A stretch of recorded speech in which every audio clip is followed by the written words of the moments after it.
And this steps down the voltage and runs the motor on the front here. And it can go about 10 miles an hour. 10 miles an hour? Yeah, driving around in the area where this is. I have a YouTube of the machine when it's running. Okay.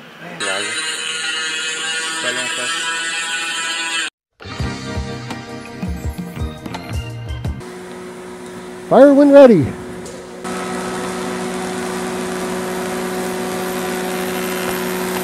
All right, crank it up.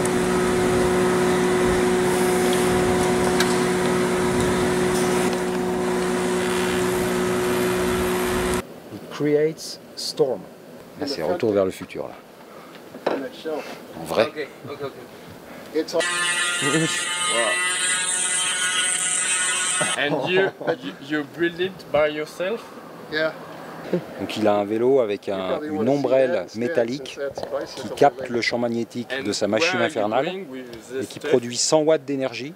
Et donc l'énergie est récupérée ici et il a une assistance électrique. Donc en fait il roule propulsé par le champ magnétique des éclairs. Voilà. Donc si tu as un vélo comme ça, plus la machine qui va avec, c'est bon.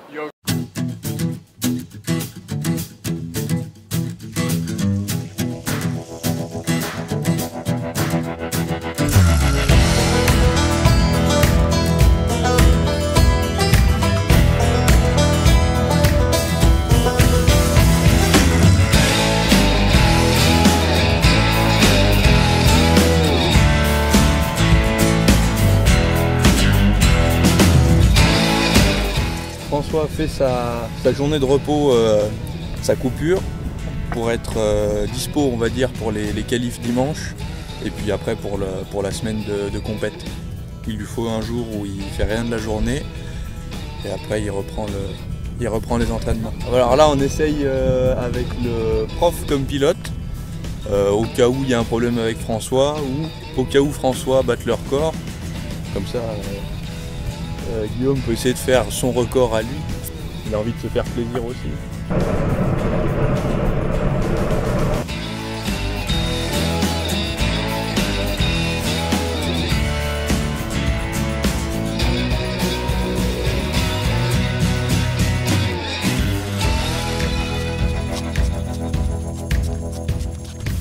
Il y aura un peu de réglage pour passer les vitesses, que ça coince encore un peu, mais là, sur les entraînements, on reste en première vitesse, c'est vraiment juste pour s'entraîner sur le lancement et le catching.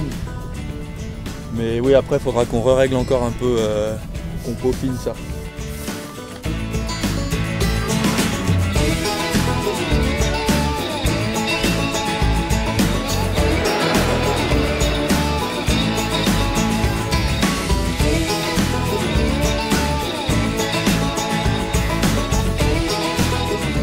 Mais je pense que plus que François, il laisse les mains vraiment en dehors. Il touche pas du tout le guidon. Ah oui. Parce que moi je sens que là il est beaucoup plus libre en fait. Il y a beaucoup plus d'incidence sur la direction. François je pense, il laisse ses mains mais juste il force pas. Et du coup ça fait que en fait c'est moins vif.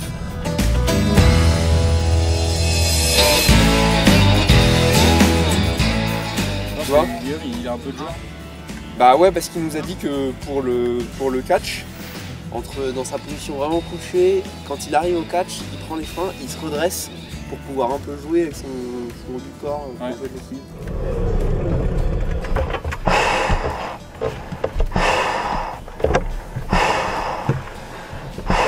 On pourra demander à François au départ s'il a quand même les mains sur le guidon ou pas du tout. Ouais. Enfin, en fait, comparer leurs deux méthodes, voir s'ils font pareil.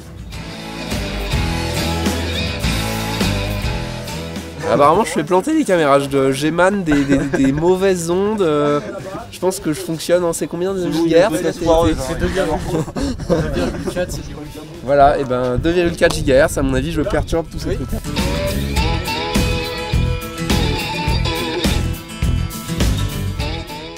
Une petite chute au lancement, qu'est-ce que t'en dis? La première Non, la deuxième. C'est la deuxième que tu m'as lancé. Ouais, mais la deuxième première chute. Ouais. La première chute, je sentais que ça partait. Enfin, c'était vraiment incertain quand je poussais. Ouais. Et du coup, quand j'ai lâché, le vélo n'était pas. On n'était pas d'aplomb et un peu en travers. Et... Ouais. Okay. Bon voilà, donc une petite chute au lancement, histoire de rayer les stickers des sponsors de François. Bel autocollant, je sais pas ce que c'est ça. C'est pas du Mavic. Crédit Agricole.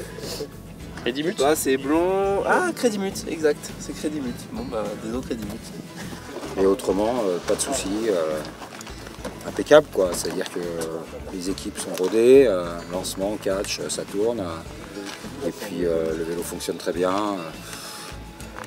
Donc voilà, les vitesses, il faut encore qu'on règle un petit peu l'indexation des vitesses. Donc pour faciliter le passage des vitesses, parfois quand on enclenche une vitesse, quand on veut descendre un pignon, il y en a deux qui descendent. Et puis ensuite ça remonte de 1. Au lieu de faire descendre de 1, ça fait moins 2 plus 1 quoi. Voilà. Donc, mais à part ça, c'est juste une molette à tourner. À part ça, c'est bon quoi. On est prêt. Hein. Je refais un footing le matin. Il faut retourner encore pousser des gens.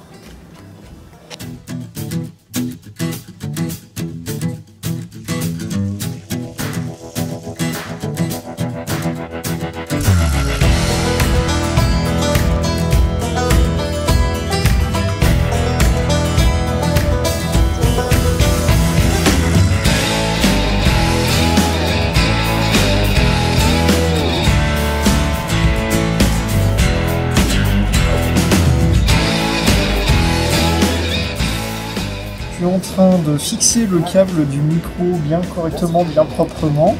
Et tant qu'à faire avec un petit scotch bleu, blanc, rouge, parce que vive la France, hein, cocorico. Je suis installé tranquillement sur la terrasse. Là. On va bientôt s'apprêter à boire l'apéro, à l'alcool à 90 et à l'acétone. Tout ce qu'il faut pour rester en très grande forme, en très bonne santé.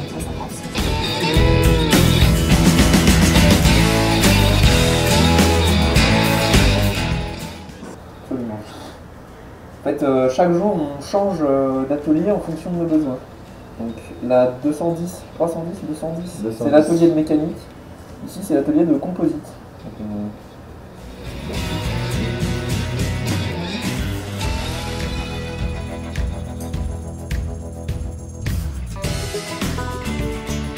En fait, François, comme il a un peu trop de muscles, il a cassé ses chaussures juste en pédalant.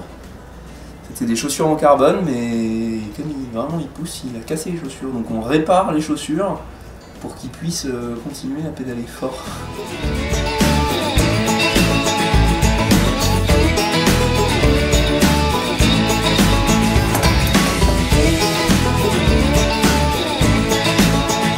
Parce que là, en fait, moi, ce qui me tentait, c'était vraiment que ça me tire vers le bas.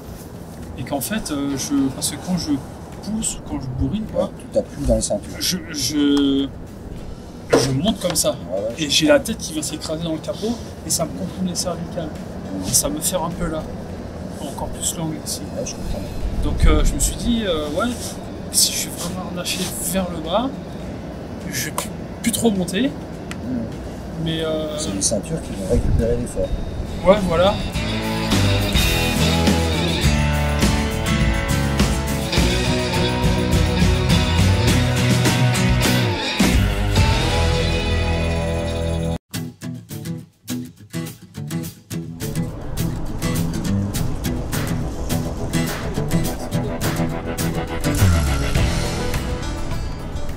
Je suis venu découvrir la partie où il y a la zone de lancement, la zone de chrono et ensuite la zone de freinage.